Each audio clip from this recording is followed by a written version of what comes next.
Alright, so this topic I'm going to cover really quickly is compression. So compression is a way to engage more muscles on your body, more body mass in order to have a greater literal impact on a target. So compression, the way we're going to do it is we're going to always think in terms of holding the target we're going to hit. So if I'm got you by the head and I'm aiming at your jawline, I'm going to hold you by the other side of your head, and then I'm going to do it. Okay, so when you're practicing on a mitt, focus mitt, or on a, somebody who's got a shielded head or whatever you end up trying to work on, I want you to always think in terms of holding the target, compressing the target. So holding it by the other side, throwing your punch into it. Okay, you're not going to do it on your bare hand very much because I promise you it's going to hurt.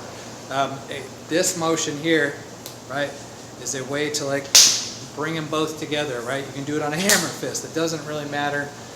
If you're talking about a downward hammer fist strike, right, you can pull the head down with it. There's different ways to sort of use compression. It's not always going to be straightforward.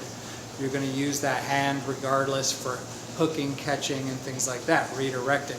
So just getting that hand in play is a big bit of this. So don't be afraid to use the hammer fist, even though when you apply a downward hammer fist, you're probably not going to use compression as such, right?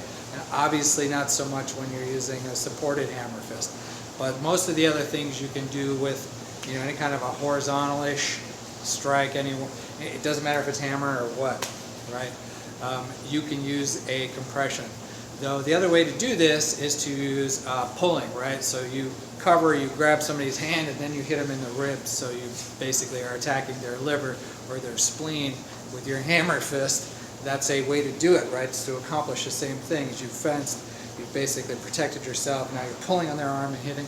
So just get used to doing it in different ways, but practice that concept, because that concept is really big on giving you, as a smaller, weaker individual, it gives you kind of an upper hand in it, because you're engaging more muscles, you're using more body mass, so you're giving greater impact power. And there are ways you can camouflage it. You could be like, "Hey baby, I love you," right? So don't be afraid to do this. Use it even on the ribs, on the solar plexus. Cup somebody behind their back and drive this punch into their solar plexus, bladder, whatever. So be vicious on this, get some power generated. It's all about power in a short amount of time and space, right? We want to be non-telegraphic, we want to compress.